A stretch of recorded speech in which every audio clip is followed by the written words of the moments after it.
Hey, Gretel.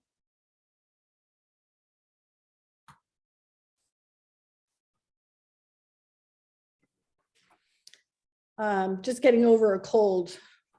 So Sorry, I had my volume down. Can you say that again? I'm just getting over a cold. Oh, Got geez. my water and my Kleenex and Yeah. hopefully. So I can send you a copy of the presentation too, if you want it. Might be good just as a backup. I've been on calls where that has been necessary. So it'd be a good idea just to be safe. I think I will I'll resend the link to Rand just to make sure he's got it as well.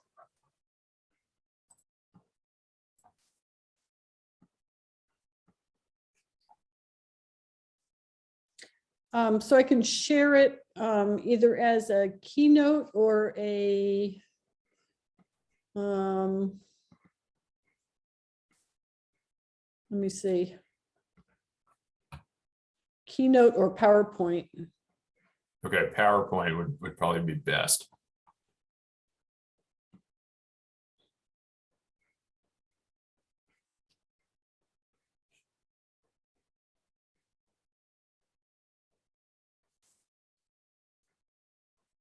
And it's going to come by email. Perfect. Thank you.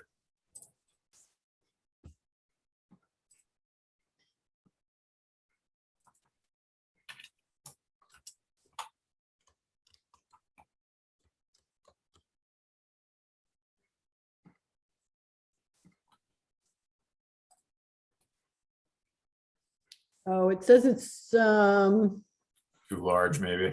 yeah, mail drop. Can you do that?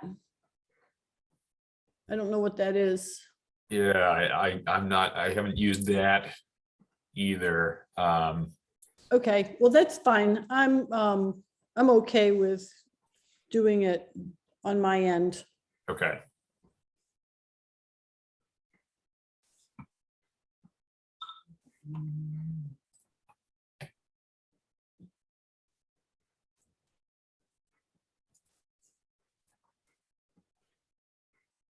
Do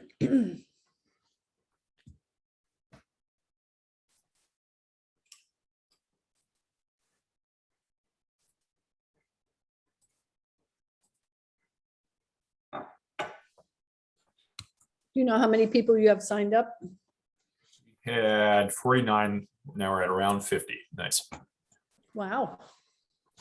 Yeah, I've been pleasantly surprised by the continued good turnouts as we do these over Zoom. I think it's convenient for people, you know, that it doesn't require driving to the yacht club is where we were doing it when we did it in person. And, you know, that convenience factor is nice. So we usually don't get everyone who registered showing up, but you get a good turnout. And it's nice for us too to be able to continue to interact with our members who aren't in Orleans year round. Mm-hmm. Yeah, I forget about that part. People can log on from wherever they are. Right, exactly.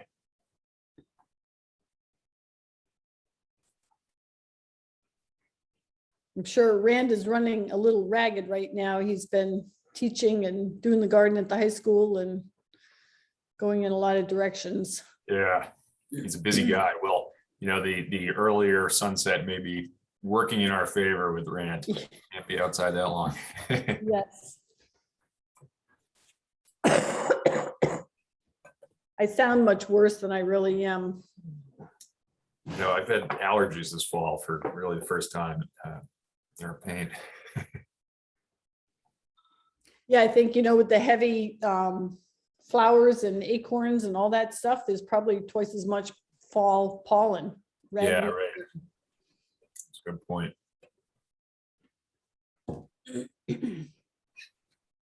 So I think Rand had suggested in one email that you would go first. Does that sound right to you? Yes. Yeah. Okay, great.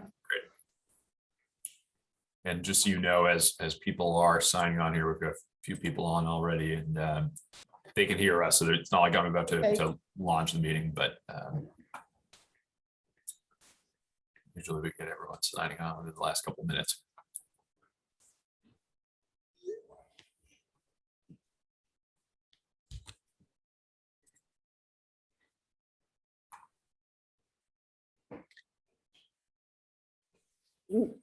I'm just going to turn my speaker off because I got stuff going on in the background that Sure. other people don't need to hear.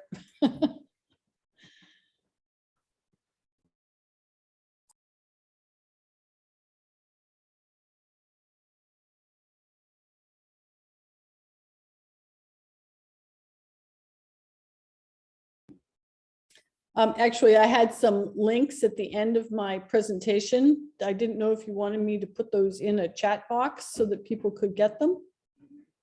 Do you? Yeah, that's great. You can either do that.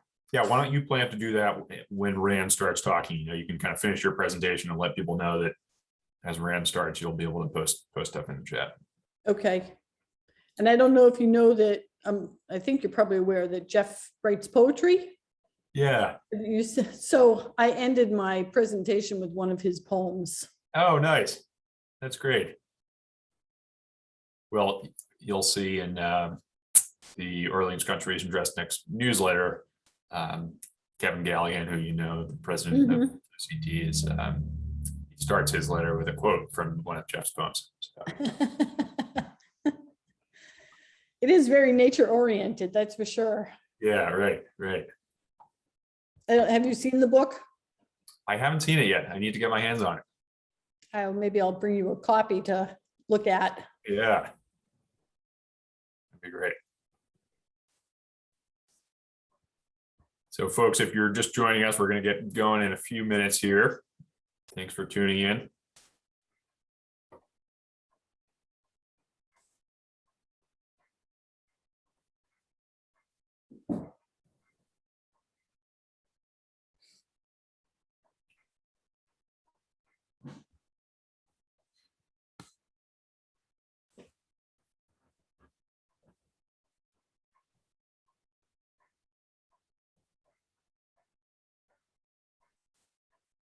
I can text Rand if you want to see if he's running late.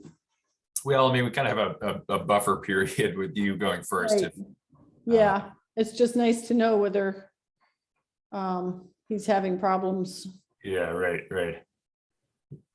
Oh yeah, why not?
So folks, if you're just signing on, we'll get going in a couple minutes here, right at 6 o'clock.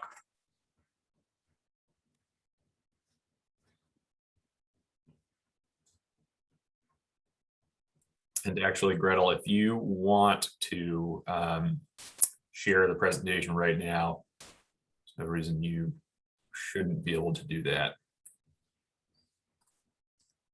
Okay, so I know there's a thing here somewhere that I click on.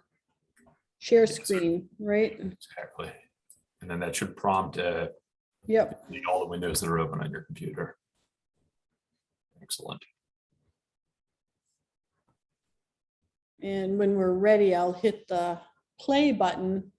All right. Guess I can just do that now, and then I don't think it will switch until I click on it.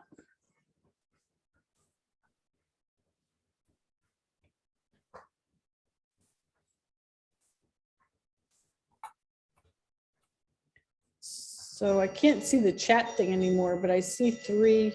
I have a little thing across the top of my screen, and I can see that there's 3 people.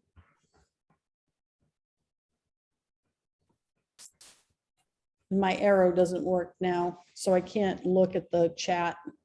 Okay, so I will monitor the chat, and I think what we'll do is, assuming we do have Rand sign on here, we will take questions at the end of his presentation. So we'll hold all the questions until the end, and I'll kind of moderate those. Looking at the chat. If there's anything urgent in the chat, I'll definitely just pipe right in. But yeah, it changes your interface once you start screen sharing.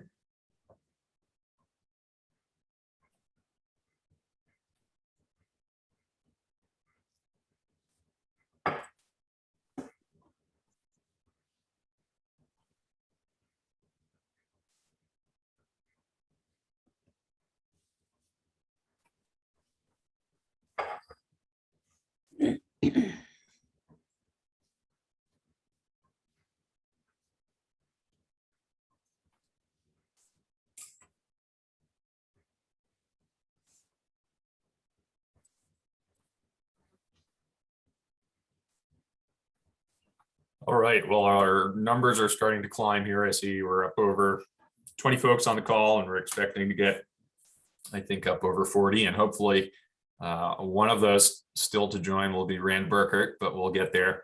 So thank you all for attending this webinar. I'm Steve O'Grady. I'm the Executive Director of the Orleans Conservation Trust. OCT is a land trust founded in 1970. And we've worked with over 100 families in Orleans to preserve over 660 acres since our founding. We continue to acquire land by gift and by purchase, which is preserved in perpetuity and managed for conservation and passive recreation. We host monthly guided walks in Orleans, and we sponsor this lecture series that you're about to enjoy this evening. We have 2 full-time and 1 part-time staff, and a very engaged and dedicated board of volunteer trustees. And all of our work is made possible with support from the community. So I always try to distinguish us from the Conservation Department and the Conservation Commission, which is part of the Town of Orleans government. The Orleans Conservation Trust is a private land trust. We're a nonprofit. And this is our last lecture of the summer fall lecture series, and we'll take a break next month for the holidays, and then we'll start up again in January.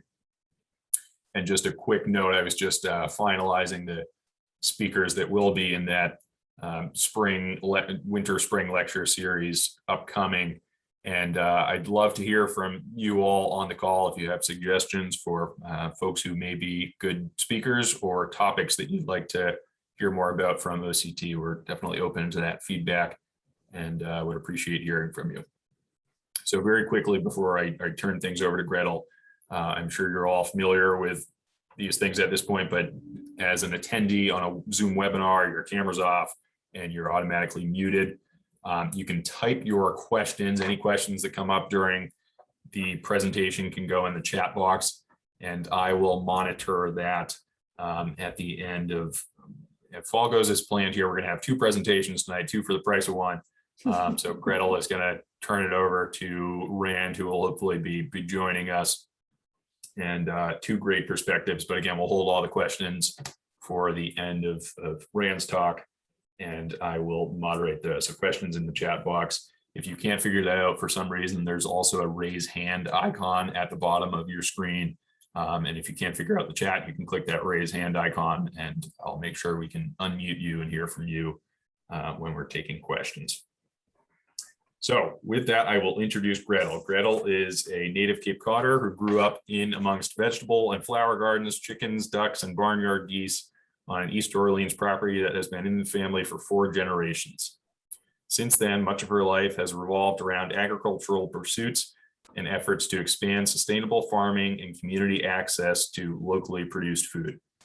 She incorporated the Orleans Farmers Market 27 years ago and is president of the market today. She's assisted in the startup of several other markets from Provincetown to Plymouth, and she has worked with Sustainable Cape to create a market coalition. She started the garden at the Nauset High School, which is now the Nauset Food and Research Garden, which I think maybe Gretel and definitely Rand is going to touch on tonight. Gretel's also a master gardener, a member of the Barnstable Beekeepers Association, a member of the Orleans Agricultural Advisory Committee, and a strong advocate for healthy soils and a healthy climate. So Gretel, we know you have a lot on your plate at all times, but thank you so much for making the time to join us tonight. Thanks. So this is great. I love doing this kind of stuff. I love being at the farmers market every week to share what's going on, you know, in agriculture with everybody that comes. And I enjoy seeing all the different farmers that are now really starting to show up at the market. For a long time, we didn't have that many farmers, but that we're getting more and more. So tonight, soil health and climate change. What I really think the whole thing is all about soil, what you put in it and what you don't put in it. Healthy soil creates healthy plants and healthy food. A number of years ago, I had a woman from an organization called Green Cape that came to my farm to film my garden and my plants and to talk about insects and predators and, you know, what was happening in my garden. And we really couldn't find any bad bugs in my garden because my plants were so healthy that there were no insects around, bad insects on the plants. So healthy plants, healthy soil creates healthy plants, and it helps to keep all the bad insects away. So where does healthy soil come from? It comes from a number of different places. It is a relationship that happens between the plants that live in the soil and the air around the plants and the organisms in the soil. So there's an exchange that happens.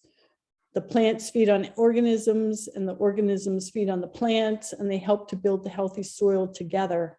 And that is what makes life possible. So the plants take the carbon out of the air and turn it into carbohydrates. There's little itty bitty organisms, bacteria and mycorrhizal fungi in the soil that help to change particles in the soil into food that's available for the plants. And it's just this whole big relationship between the plants and the organisms. So there's different kinds of agriculture practices. We have soil depleting practices where you just keep on growing things in the soil and you don't put any nutrients back into the soil. And over time, you wind up with less and less good stuff in the soil because the plants are using it all up and it doesn't really rebuild itself. So soil health. Soil sustaining agriculture practices will put some good nutrients back into the soil, but it doesn't build the soil. And so you are kind of just holding your own with the soil. You can grow plants and things don't get worse, but they don't get any better. So with regenerative agriculture, which is what I'm really learning about now, you help to build soil, and In the process of building soil, it helps to remove carbon from the atmosphere. So soil building means putting mulch and compost and healthy nutrients back into the soil. Doesn't necessarily mean spraying or chemicals or any of that kind of stuff. It's all natural food that happens, and the way that you manage the soil. This is a picture of one of my fields where we have been applying compost for probably 20 years now, which has extremely healthy soil. Dark brown soil, which contains ample amounts of compost, is a wonderful at retaining moisture. So when it rains, you don't get runoff. The garden actually absorbs the water, and then it reduces the need to have to water during dry periods. So I had irrigation on this garden this summer, but I really didn't use it that much because during the rainy season, the garden absorbed the moisture.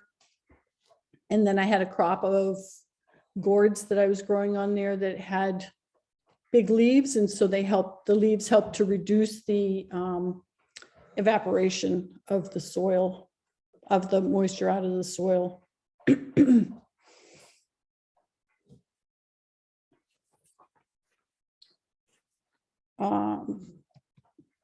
So composting for environmental health, carbon sequestering and regenerating your soil. So I never really realized why good soil is dark brown. And I've just recently, after gardening for 30 years, realized that the dark color of the soil is the carbon that's in the soil. And it is, the plants take the carbon out of the atmosphere and they store it in the soil. So this is the regenerating part, and the way that farmers can help with climate change is that through proper growing procedures and soil maintenance, you can extract carbon out of the atmosphere and then store it in the soil. So good soil doesn't just happen, it takes time and work to collect the ingredients that you need and to compost them and to get it to the right point of composting and then putting it on the garden so that it continues to break down when it's on the garden, and that process of breaking down helps to feed the plants. So it's all about knowing what compost is made of and how to make it.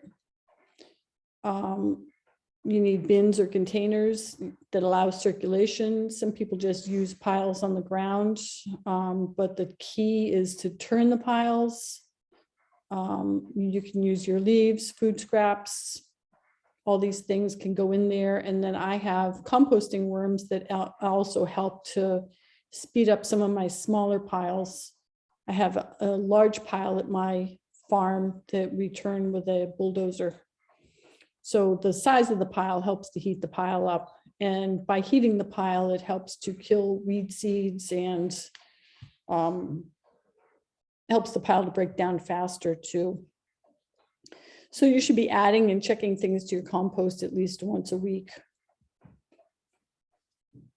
By making your own compost, you help to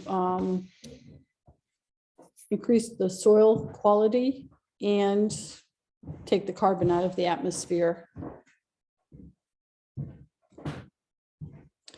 So Rand and I have been working at the garden at the high school that is, I think, going into about its 15th season. We've just created a compost bin system up there that is meant to hold leaves, and then you flip the leaves from one bin to the next to start that composting process. And we're hoping that we can get people to bring bags of leaves to the garden so that we can fill our bins up. There's different kinds. The town transfer stations have these black compost bins that you can get. I think they're about $40. They work well, but they don't allow really enough moisture into the bin. So I find often you have to kind of leave the top off if it's raining to let the water get in there. Then there's other wire circles. It doesn't take much to just hold a bunch of leaves together, or you can use wood and wire or wood pallets, or there's tumblers and all different kinds of composters.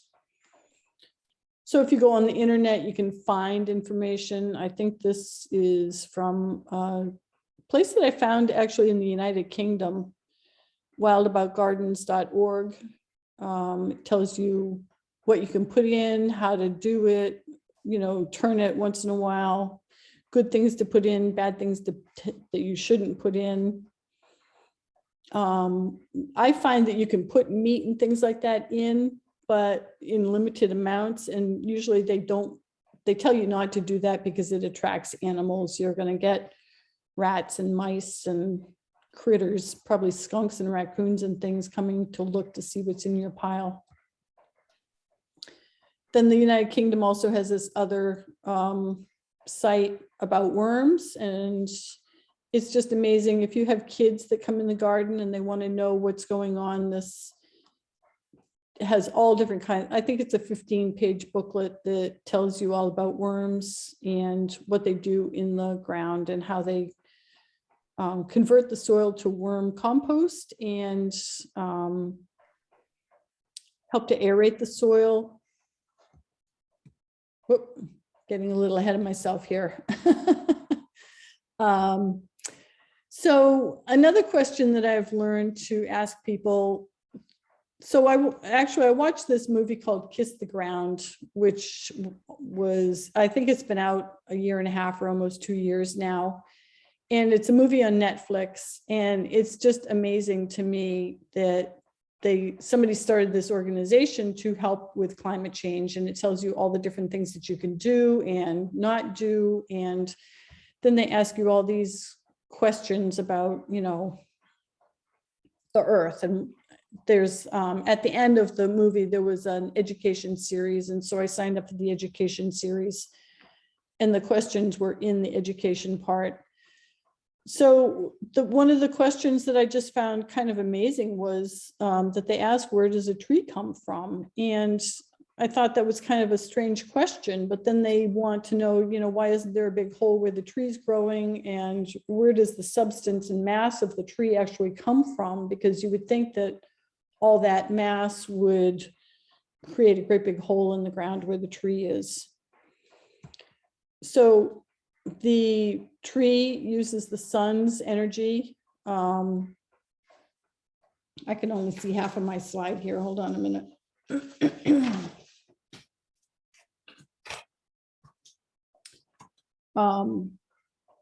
The sun energy combines with this carbon from the CO2 and the hydrogen and the oxygen from the H2O, which is water, and it creates, from the sugar, oxygen, and water, it becomes the tree. And I just thought that that was really cool, that it kind of is created out of the atmosphere rather than out of the ground.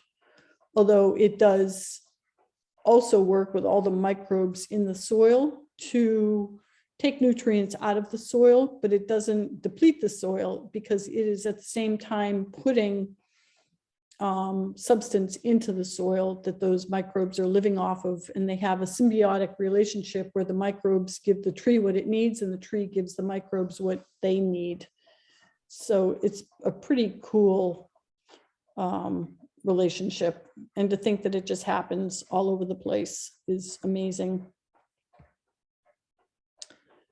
So where do the chipmunks, squirrels, insects, all the other animals fit into the soil food web?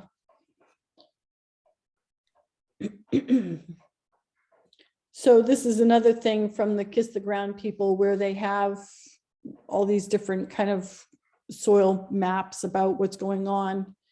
And they tell you about the plants and what they need and use from the soil, and how the smaller organisms are eaten by the little bit bigger organisms, and then they're eaten by the bigger organisms up to the point where the birds are eating the worms, and the moles and the squirrels and things are all eating all the different parts of what's happening. And then they're putting their manure and their byproducts back into the soil, which then are feeding all the bacteria, and the circle of life just keeps on going on.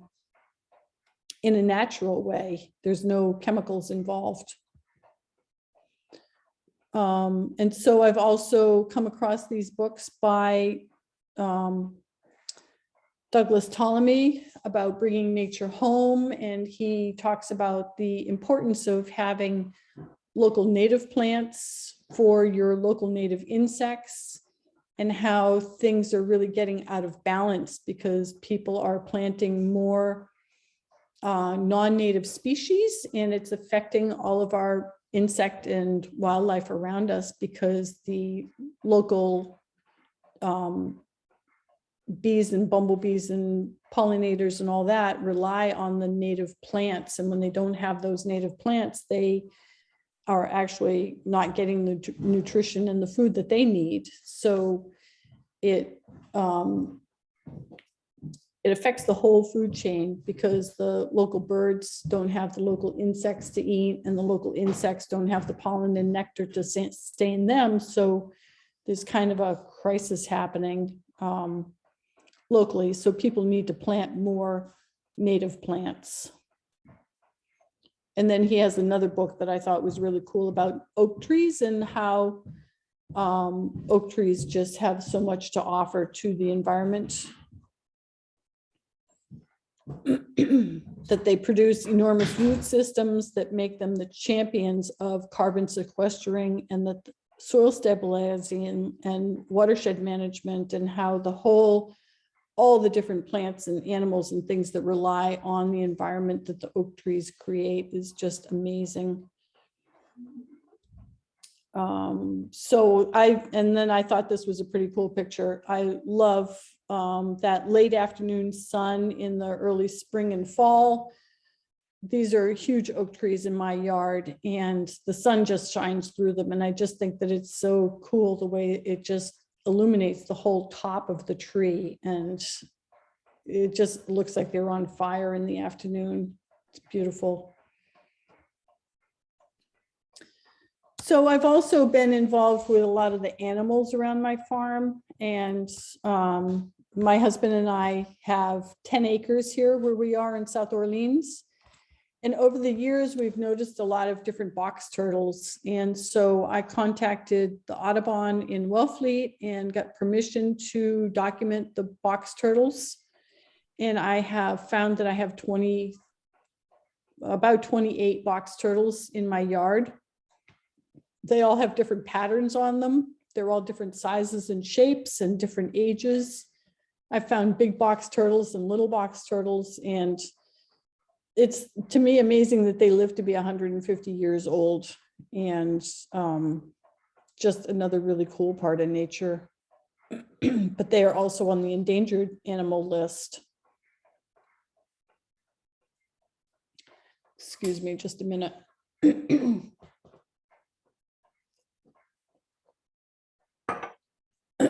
This is a really cool ground beetle that I found in Harwich.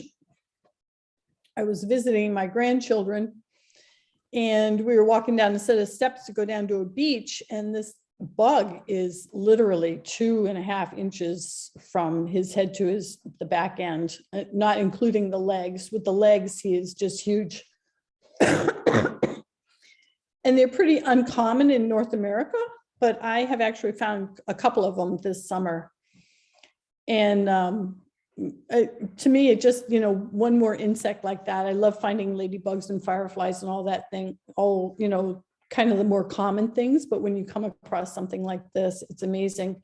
So they don't bite, they don't hurt you. They are just a ground beetle. So they eat little insects and things that are in the ground. And you have to be careful if you pick them up because they tend to just fly away. So I caught them and was able to show them to my 4-year-old granddaughter, who just thought it was really cool.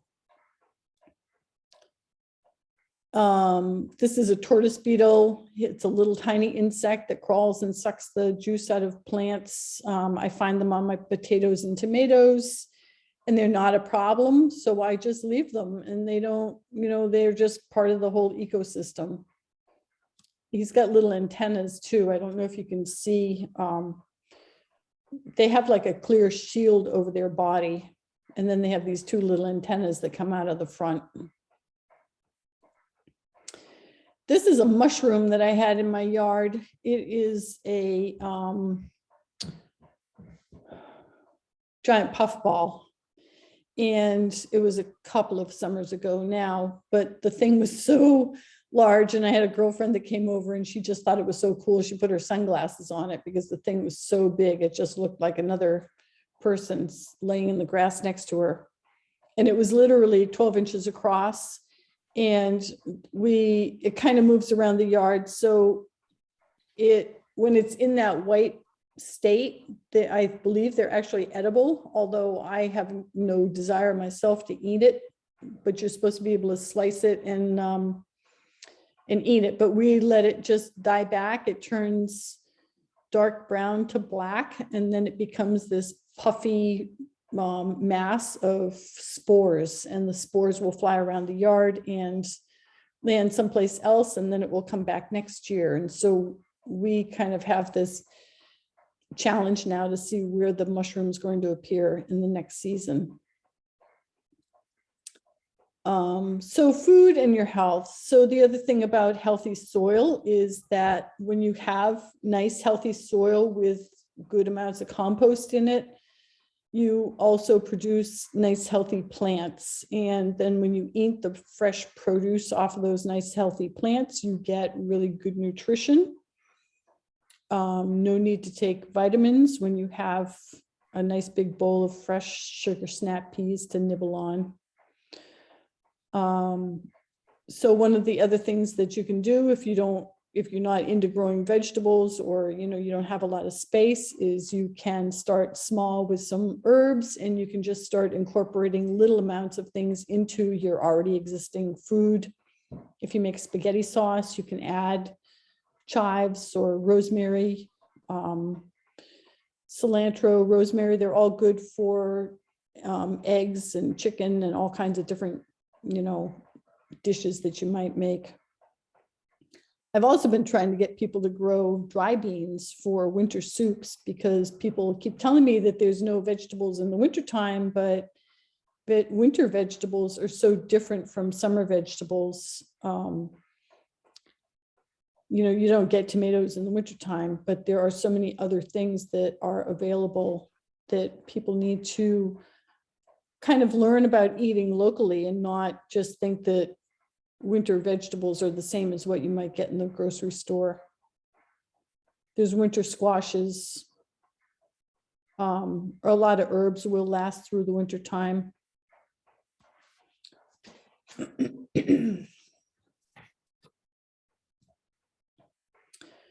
So the farmers market is now a year-round farmers market, which is a great place to find a lot of vegetables in the wintertime. We have 2 more weeks, I think, in November.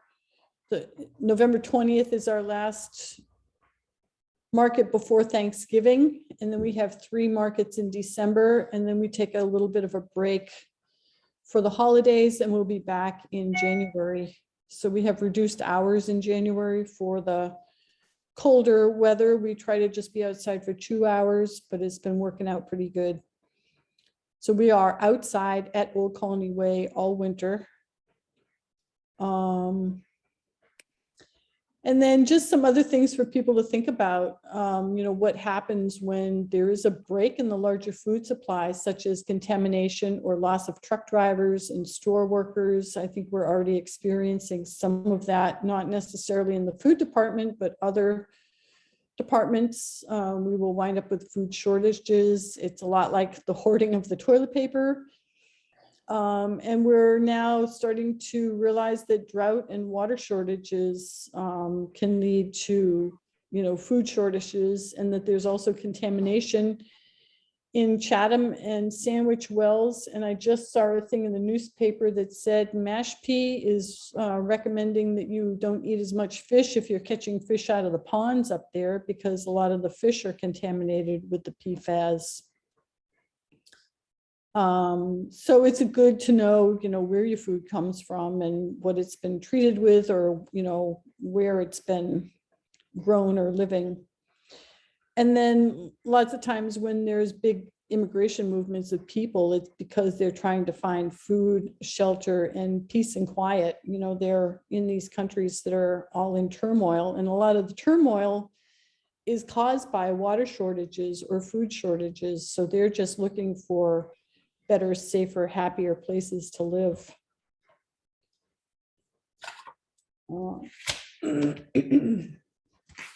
And I've had a little bit of a cold, so I'm sorry, you know, my voice is a little off, but so this is getting to the end here, and I just want to share with everybody a poem that,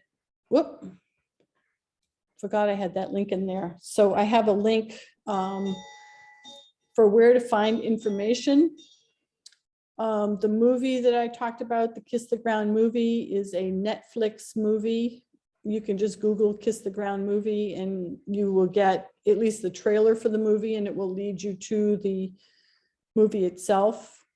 And then there's this wonderful thing that I came across from the Kiss the Ground group that's called the Soil Story, and it tells you all about soil, which and the whole water cycle, and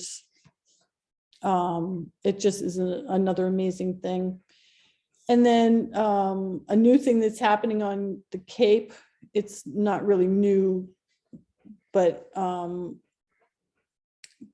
know, in Boston, they have the Groves Kennedy Greenway, and they have all these connections of different public spaces. So on the Cape, there's a group that's starting the pollinator pathway, and it is all about planting pollinator plants to help bumblebees and a lot of the other insects to be able to have the food and nutrition that they need through local plants. And a link for the farmers market. And then Douglas Ptolemy, he's got several YouTube videos that you can watch. And then the Association for the Preservation of Cape Cod, which I believe is the group that started the pollinator pathway, has all kinds of wonderful information and newsletters and information on ordering local native plants and plants for planting in the pollinator pathways. And then I just want to end by letting everybody read this little poem that my husband wrote. I don't know if there's many people out there that know that he writes poems, but he's just produced a book, and I just think that this is great. I don't know whether I should read it or just give everybody a minute to read it themselves.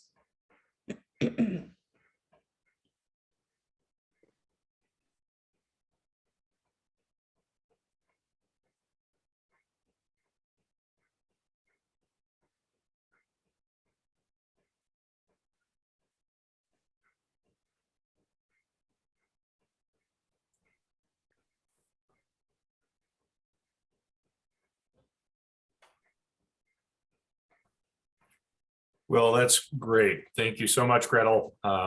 Excellent way to start us off here. And as I mentioned at the beginning, we have 2 for 1 tonight. So Rand joined us during Gretel's presentation. Rand and Gretel often find themselves, I think, in the same circles and are just a power duo when it comes to agriculture on Cape Cod. So Rand, glad to have you here as well tonight. And just a reminder to everyone, you can type your questions in the chat box on anything that Gretel was talking about or anything that Rand talks about, and we'll cover those all at the end. So with that, Rand Burkert, a Wisconsin native, observed Cape Cod's estuaries as a child and has long been concerned about losses in biodiversity. After obtaining a degree in English literature from Yale, he worked for Milwaukee's Healthcare for the Homeless and became aware of the links between economic, social, and ecological crises.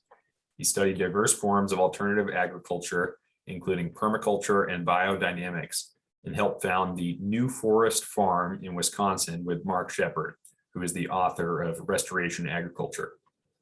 He ran a certified organic farm in Italy and started a student seed saving project for the International Montessori Center in, where was that, Rand? Perugia, Umbria, Yeah. Italy. Okay, thank you. Returning to Cape Cod permanently in 2014, He helped start Food Forest Initiative of Cape Cod, a volunteer group dedicated to strengthening Cape Cod's biodiversity and food security through edible public plantings and educational actions. Rand will speak about some of that group's work tonight. Rand is also a folk singer and a children's book author of Mouse and Lion and the soon to be published Star Stuff. So again, Rand, thank you so much for joining us tonight, and feel free to pull up your presentation here. Yes, I'll do that in a moment. I just want to thank Gretel, and I'm really happy to be in this program with Gretel. And I love the poem we just read, "Let the nature in, open up your arms." I thought it was also appropriate that she mentioned about the tree that soil is essentially created sort of from the air down by plants. And that's really germane to what I want to talk about, which is restoration agriculture. So I'm going to try to share my screen. It might be, I hope there's no glitch here.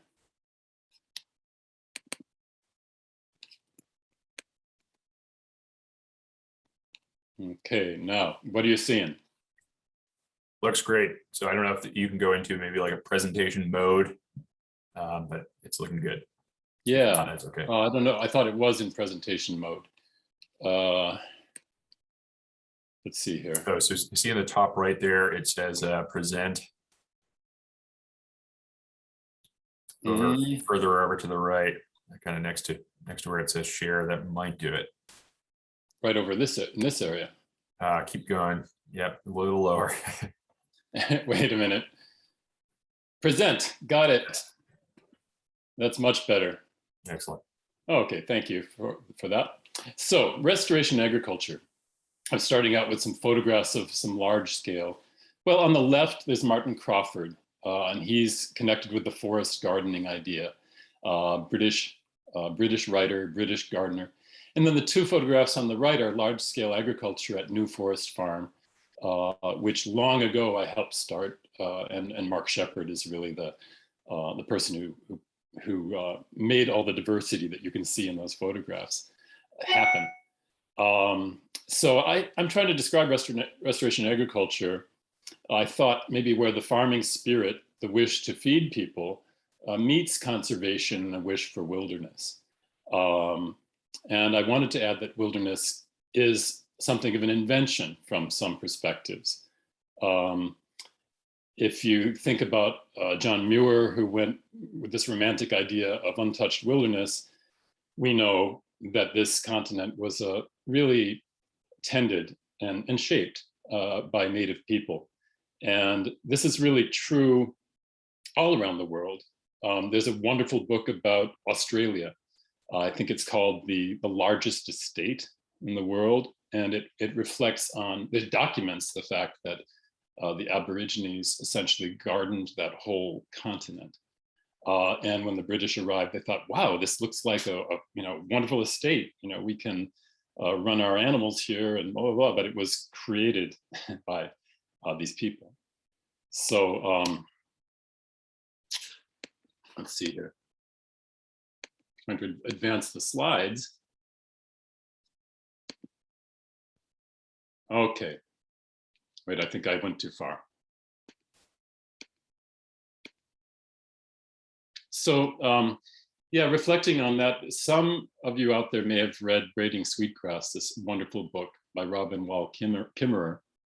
And there's a wonderful chapter where she describes her sort of surprise. She started a research project about sweetgrass, and she kind of found out along the way that harvesting the sweetgrass was helpful to its growth. And she found, by analogy in that chapter, she talks about grazing animals and how, in rotational grazing, if they're grazing the land, they actually help the grass to grow and be more healthy. So I think her underlying point is that there is this reciprocal relationship with nature, and nature wants us to be involved in it. We are involved in it. We're part of it. So this is a really heavy slide. I wanted to give you just the concepts sort of upfront about making forest gardens or doing restoration agriculture. So I'm going to go through these points here. You want to shape the land, if you can, to harvest water. If you have a slope on your land, it may be an advantage. You can make berms and swales are the depressions that catch that water. I'll show you a picture of that in a moment. You want to observe and mimic natural forest succession in your region. This is a concept I really learned from Mark, my friend, Mark Shepard. You want to use native species of perennial food plants or improved cultivars. So for example, you might put in improved hazelnuts. Then you want to plant mixed plantings. You want to plant densely. Mark is always saying it's not an orchard. You don't just get a few specimen plants. You're planting a mixture of plants close together. And he from his own experience, he was sort of for years battling deer who would take out some of the plants he would put on his landscape. He said, you know, you're going to lose some. So you want to plant densely. Then you want to mimic plant guilds in nature. Now, this idea of plant guilds is something that kind of comes from permaculture. And I'll give you a picture of that in a moment. So think about all the niches that exist for plants, the high layer of the trees, the shrubs underneath that, vines that climb up the trees, what's in the understory, and you might have grasses and other annuals growing there in a really mixed planting. You really want to think about the rhizosphere. So building your soil, if you're starting on Cape Cod, you have poor soil, wood chip mulches can work very well. And you can hasten their decay by adding edible mushroom inoculants. An example of that would be wine cap mushrooms, which you can get from, I think it's Field and Forest products. We've done that. So taking care of the rhizosphere, taking care of the soil, introducing mushrooms. And then just assume that a healthy mixed planting with perennials will drive the soil biology. As Gretel said, sort of making the soil from the top down. So making humus as in nature, the falling leaves, the different roots at different depths, stimulating microbial life at the surface of the soil and lower down. And then don't overmanage it. This is not intended to be a formal garden. But there's a permaculture principle, which is obtain a yield. You are doing this, if you're doing restoration agriculture, you're thinking about human needs. Two more points on this dense slide. Mark talks about restoration agriculture by addition, which means like you maybe have land that is depopulated, doesn't have any plants, doesn't seem to have any fertility. That's where you try to build with guilds and mixed plantings and mulching. And then subtraction would be, you may have a very mature forest, which isn't really allowing it much light or diversity. And so you create more edge, maybe removing some trees selectively and getting more light in there, or maybe creating a little meadow. And then you create more diverse spaces for more diverse species. So, so here's just a picture of a swale and a berm. The berm being this raised part, like if you were making this on a slope, you might scrape some soil with a big hoe or something over here and make your berm, and then capture rainfall here that soaks into this soil, and then these plants growing on that berm will benefit from that. And if you have any questions along the way, I hope we'll have a little time for questions at the end. I know that I'm going kind of fast. So here's just a classic picture of kind of a permaculture idea, like a composed plant guild. You got your fruit tree here, canopy, the lower tree layer, shrub layer, got a vine going up the tree. You're trying to occupy all those niches if possible. So that it's nice and dense, like nature. Here's another picture of a plant guild, fruit tree, and then some herbs and some pollinator plants around it. It's just an example. And here's an example from my own yard. So this was a very simple guild. I planted 3 hazelnuts close together because they need cross-pollination. So this looks like 1 hazelnut, it's actually 3. And in front, there's a rhubarb plant. And then around it, there are some golden raspberries, which they say, and I think it's true, deceive the birds. They don't realize they're really mature, and you actually get to eat some because you can get to them before the birds do. And also Egyptian walking onion. Now that's not in any way a native plant. That comes from the kind of perennial vegetable experimental area, but a lot of people are growing it on the Cape. And it gives you something like a fresh green onion as early as March or April. And it reproduces really easily. So that's a guild. That's a plant guild. It looks nice too. So here's another dense slide. I'll try to plow through this. I just wanted to say that, so this is a matrix where you want to be inclusive. And I got this idea recently from Russ Cohen, who's really an expert on edible wild plants. He said he thinks of gardening and these efforts in terms of Venn diagrams. Someone's got their bumblebee list, and someone's got their, well, Doug Tallamy might have his butterfly list. The Association to Preserve Cape Cod has an excellent list, and your local towns have lists. Gets a little confusing. But Edible Landscapes of Cape Cod, which is a wonderful service on Cape Cod, they would have a good list of edible native species and cultivars. So you want to be inclusive and diverse. And there's space for what I call tough self-seeding annual foods. And you'll see that in some of the slides I'm going to show you. You can get in kales that self-seed, or okra that grows quite tall. Winter squash which spread around very happily. So these are some options. And then you might want to, as I said, improve cultivars. If you have aronia, chokeberry, you could get the Viking variety, which is said to have more flavorful fruits, or improved hazelnuts. And then I put this in, we're thinking about climate change, and some non-invasive non-natives are worth incorporating because figs are a great sugar source. And I've seen them growing without protection in some microclimates on Cape Cod. And some people protect them by wrapping them to get them through the winter, but figs are worth experimenting with. And pawpaws too. It's kind of new to the Cape, but they grow really well here, not invasive, and they're a great food source.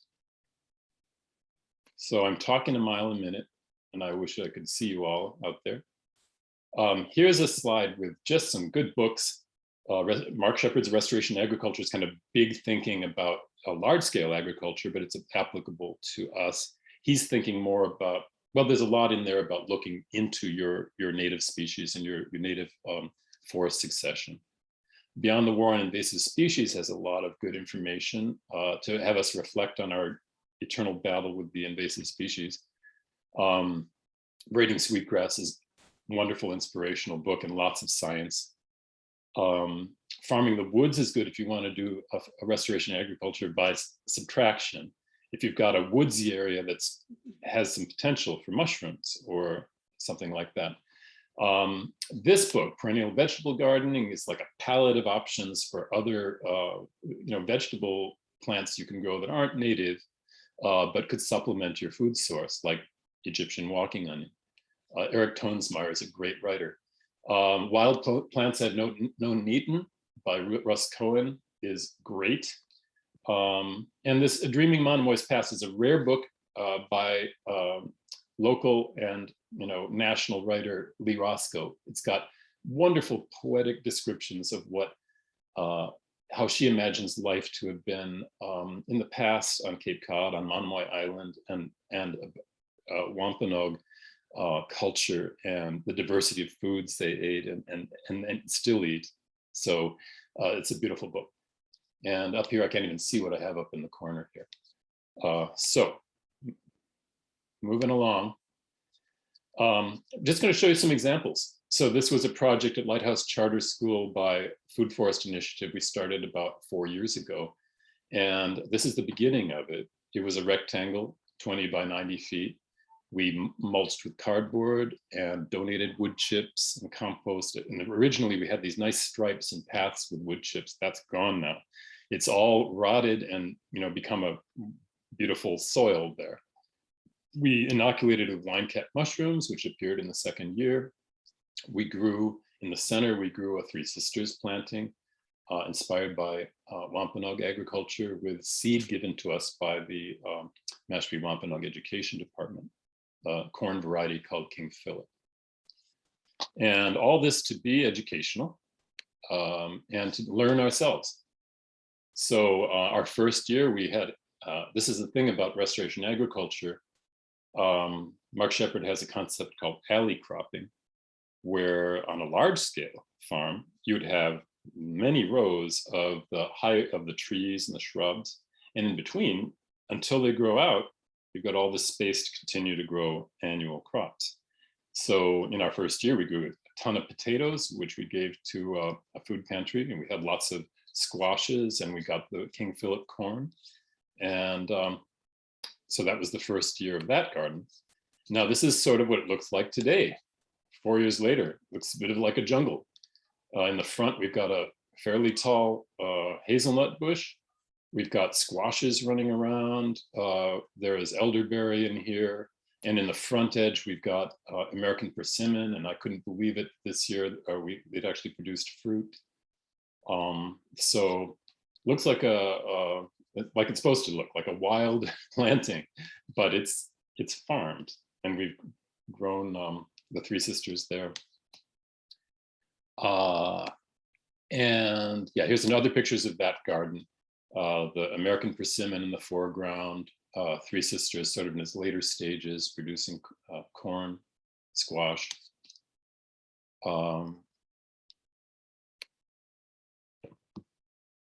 Now let's see. Here's a project in Orleans that I did with Ward and Ann Gorey.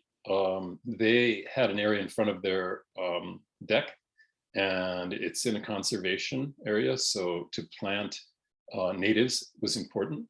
And we prepared the soil by hand, aerating the soil with pickaxes, incorporating compost. We buried some wood that's called hugelkultur.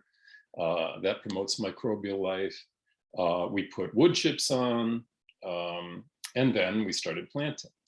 And it was a mixture of, for example, peaches. There were 2 peach trees, different varieties of blueberries, the viburnum, American cranberry, spice bush, and then we planted pollinator plants interspersed. Now it grew out, and you can see on the right, this is toward the end of the summer, squashes ran all over the place, a variety called Long Island cheese pumpkin. I got a call from Ward. He said, I'm a little worried about this. The squashes are taking over this garden, but they got a huge squash harvest. And when it was over, we removed the vines and the plants were still there. And I think that the squash in some ways with the sort of spiky stems protected some of those plants from deer browsing. And in the front section of that, there was actually an annual garden too. So we've got some cilantro here. There were mustards and kale, and that's still growing there. It's kind of a heat pocket in front of the house. It's south facing, probably a place where we could try to plant a fig. Here is a garden at Nauset High School. This is a garden that Gretel started years ago, Nauset Food and Research Garden, and we've revived it. And it's a project of the Orleans Farmers Market. So on the right, at the front edge of a circular garden, dug in some wood, made a hugel culture, filled that in with some compost, and it was a bit of a ridge. And that ridge got planted with, this is a red peach, you can see, and behind that there's a Three Sisters garden, and in front there's some orange cosmos flowers, and there are all sorts of herbs in here. Some Egyptian walking onion, Jamaican callaloo, Jamaican Scotch bonnet peppers. So that's an example. This is the Food Forest Initiative in its early stages, maybe 5 years ago. It's a small group growing. We started as friends, we had potlucks, and then we had ideas to get out on the land and do stuff with wheelbarrows. And we contributed plants from our own gardens, and we got some traction in the community, which enabled us to do a big project. So these are some of the members of Food Forest Initiative. And I won't name them all, but all my cohort friends, colleagues in this effort. I'd love to name them all, but I think I don't have time. So, so we eventually planted under the power lines a project. We call it Forest Garden Walking Commons, Harwich Forest Garden Walking Commons, collaboration with the Harwich Water Department and Eversource. And on the right, you can see planting day. There were all our volunteers, Eversource volunteers. They provided a lot of plants from Sylvan nurseries. We did a lot of preparation before this day, creating berms and swales to capture the moisture. We mulched with lots of wood chips because Eversource, of course, when they, like after the storm we recently had, we saw all the trees down, those trees get chipped. So we had lots of wood chips to work with to mulch. And so I'm zooming along here. Haven't answered any questions, but I hope I'll have time in the end.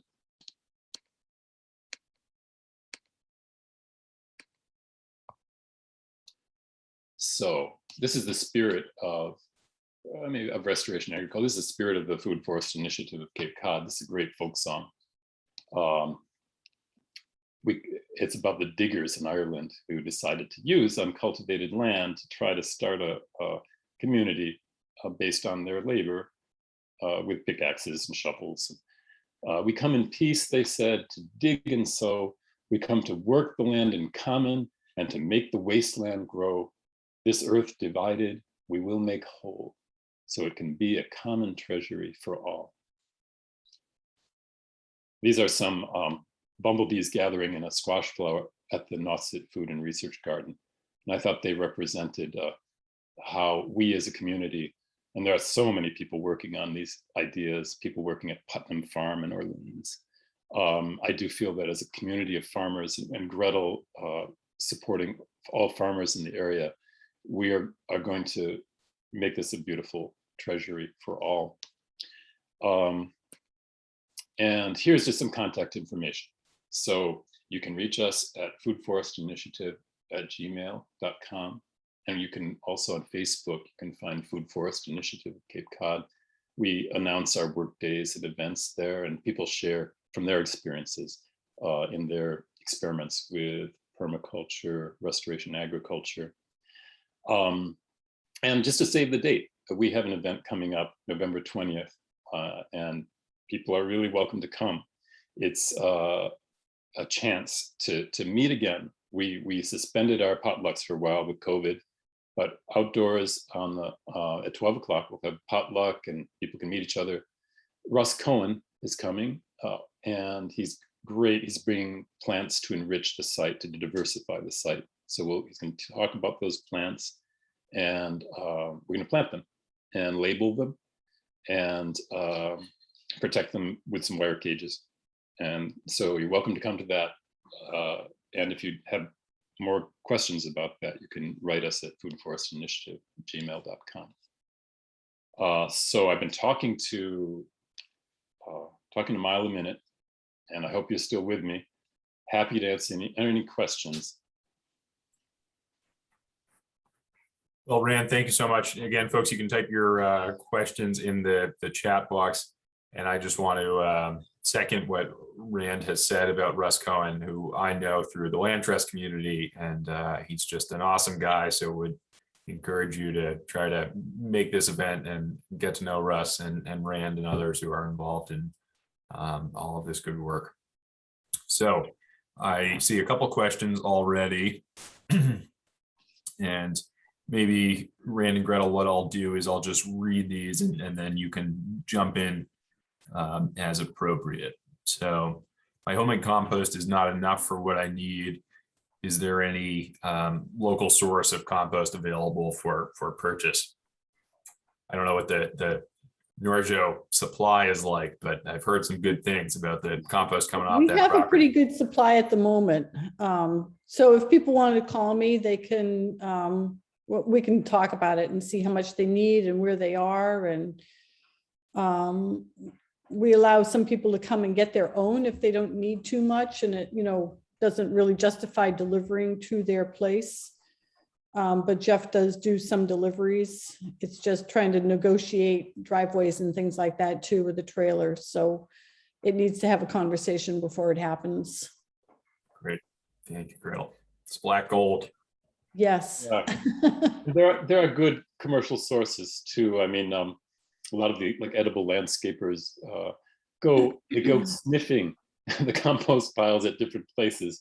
Brewster, what is it called? Cape Sand.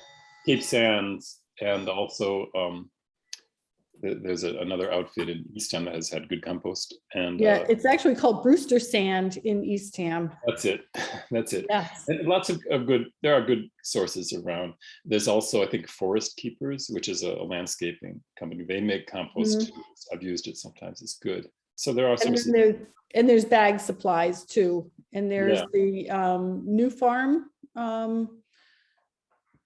store that's in the Hilltop Plaza in Orleans that has a lot of organic stuff. Yes. Thank you both. Let's see, where do you buy your plants? Anything with a name after it is not native, correct? And so I think what this question is referring to is cultivars. So Rand, I think you just gave the example of the Viking cultivar of Aronia, which is a native plant. Is that right? Yeah.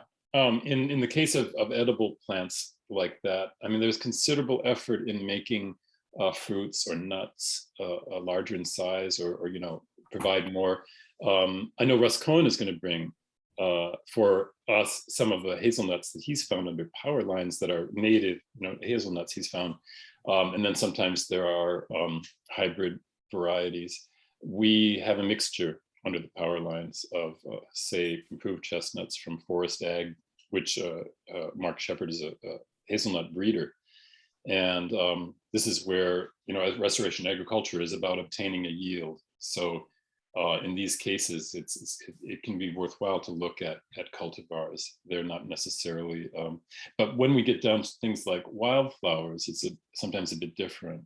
The cultivars we know often, are more showy, but they're not really necessarily appealing to the. And I didn't mention earlier that I think there's a link in on my book page.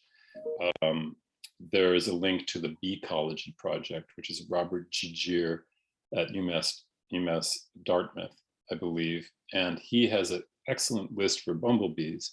And that's a good source to be very scientific about what plants you choose for the seasonal needs of bumblebees. So yeah, when you're talking about wildflowers, that's where sometimes it's hard to find. One place I can mention I've learned about recently, there's a woman named Amy Pulley in Cummington, Massachusetts. She grows something like 250 different kinds of plugs of wildflower species. She's going to provide, if I get a grant, she'll provide us with plants for the campus at the Nauset Middle School. So it's called Wing and a Prayer Farm. And she has keyed in the production of wildflowers with Robert Gigier's research. So that's a lengthy answer to, yeah. So I think if I can just say too about the native plants so there are plants that are native to the US, and then there are plants that are native to other places, Africa, Japan, China. So a lot of the non-native plants will say, whatever their name is, and then they'll have Japonica after it, which means that they are from Japan or from, another country. So I think that that's what Dale was asking about, was the name that's after the plant.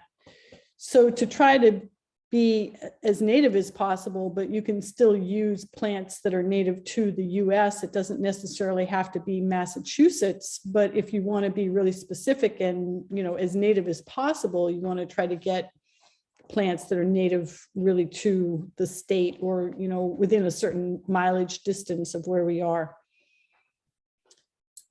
So Gretel Yeah. mentioned the pollinator pathway Cape Cod initiative in her portion, and that group has been taking a look at this question, and it's a tricky one, but I think it's helpful to think about that Venn diagram approach that Rand just described of what are your goals for the property. So any of these cultivars are likely a little bit less valuable to perhaps a lot less valuable for pollinators. But, you know, if you're trying to produce food, the cultivars are likely going to produce bigger fruit than the straight species. That's, you know, the kind of the unmanipulated wild native species are called straight species sometimes. The cultivars are what produce those showy blooms or you know, big fruit or whatever it is that we're trying to produce growing these things. I'll add in one thing about fruit trees. I mean, the cooperative extension sometimes will give good recommendations for cultivated fruit trees, peach trees, or whatever. Some people tend to go to nurseries. There's a whole other approach.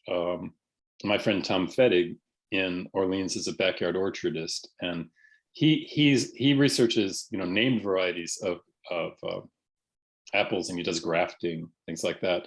But he also experiments with just you know, apples from seed, which is what John Chapman, Johnny Appleseed did, of course.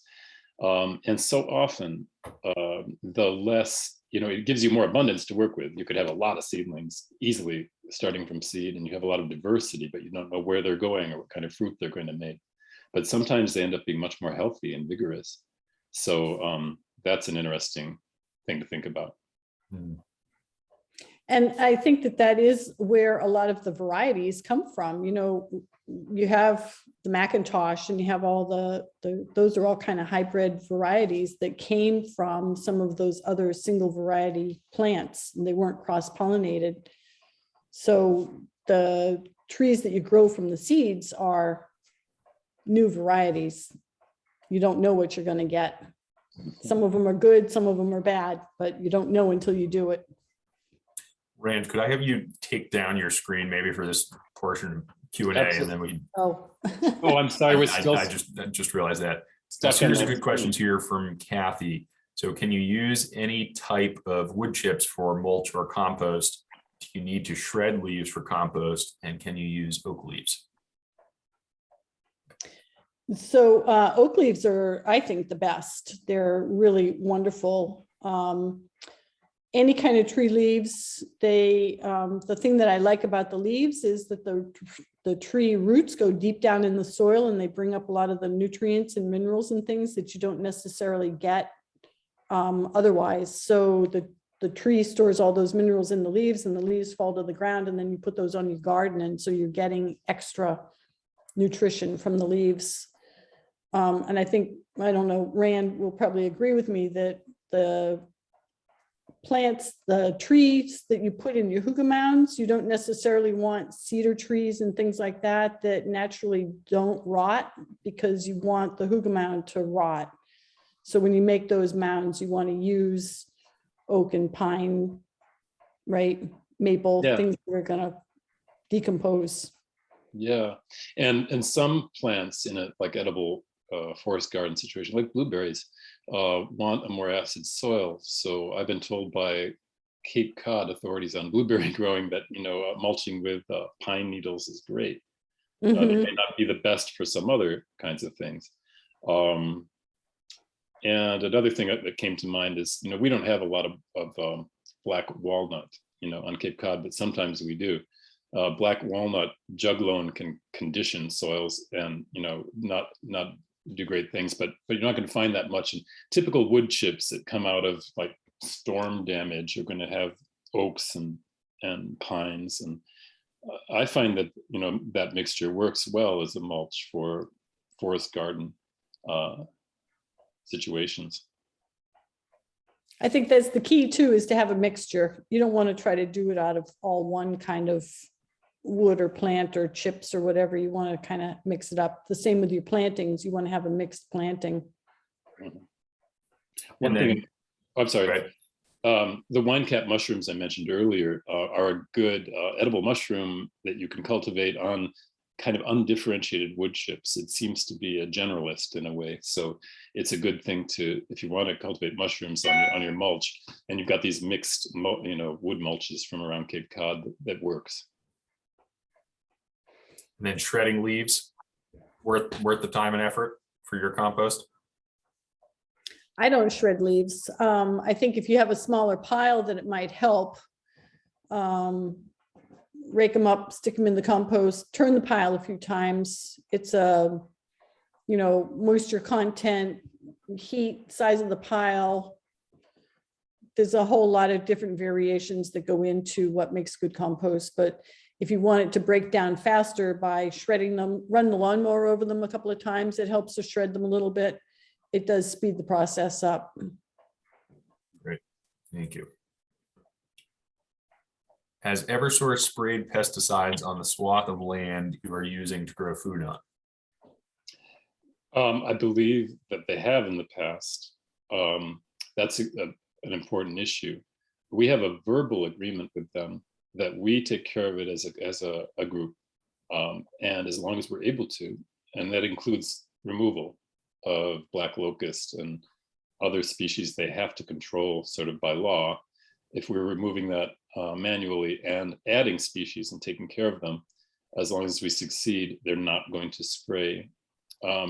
It's interesting though, because there is kind of apparently a legal obligation of theirs. They call it integrated vegetation management. It has to do with access and safety for workers getting the power and all that.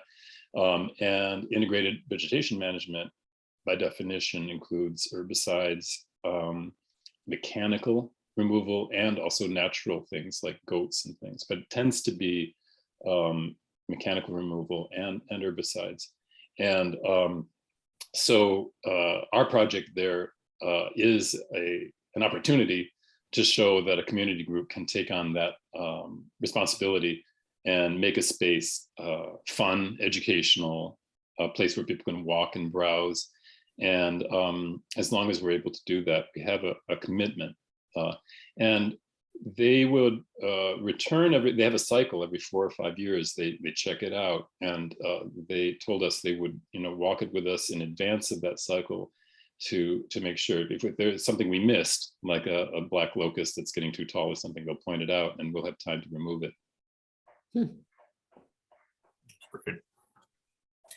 Anytime you can avoid the use of pesticides, it's worth it. But a company like Eversource, they're not necessarily willing to take the time to do that. So it's great to have organizations like the Food Forest Initiative who are not only willing to take action to prevent that pesticide from being used, but are also able to make that land productive as well.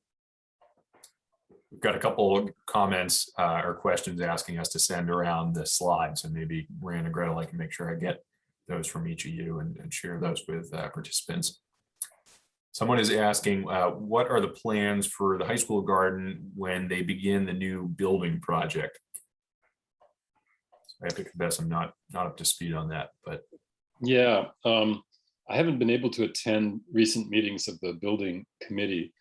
Gretel maybe has. We have our fingers crossed. We have our fingers crossed. We've been told that it's possible that maybe like 1/4 of it will be cut off because they need space for the temporary classrooms they're going to be moving in next summer from another school that doesn't need them anymore.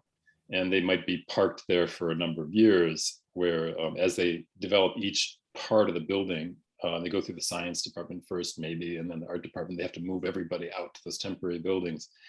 So I'm hoping that, unfortunately, we put a forest garden with support from someone who donated $500. We planted fruit trees and, spice bush and aronia, and we made a forest garden, which is looking pretty good toward that end of the garden. So we might have to call on volunteers in some massive effort sometime in late fall or early spring to move a bunch of plants to next to the circular garden, which is part of the garden. So yeah, we're concerned about that. This is a multi-million-dollar project to improve the facilities, and we put a lot of work into Mhm. that garden, diversifying the species, and we just hope that the school will value it and do everything possible not to take too much space. But we're going to keep that garden going anyway. And I just want to say it's been a lot of volunteer hours that Rand has got a whole tribe of volunteers that have been helping up there. So it's not just him and I taking care of the garden, and it's not just the students at the school, but we've got a whole bunch of adult people that come to help out too. Yeah, and the garden club students. Yep, the garden club. It's a lot of work. Yeah, it's a good sized garden. So Mhm. what do you think about the innovative vertical hydroponic growing systems that have been introduced at the Chatham Bars Inn farms? I haven't seen them, so I don't know.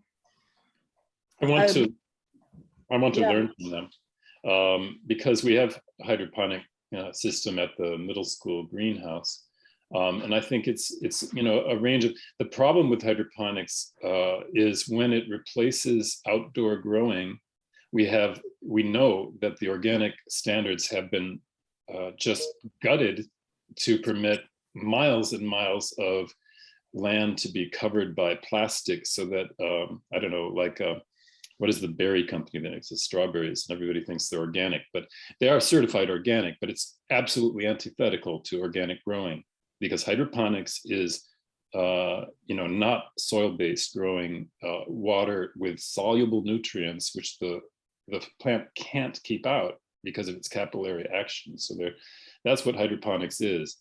I'm not saying that the produce is necessarily unhealthy or anything. It won't have herbicides, pesticides, fungicides as much, but it's not organic.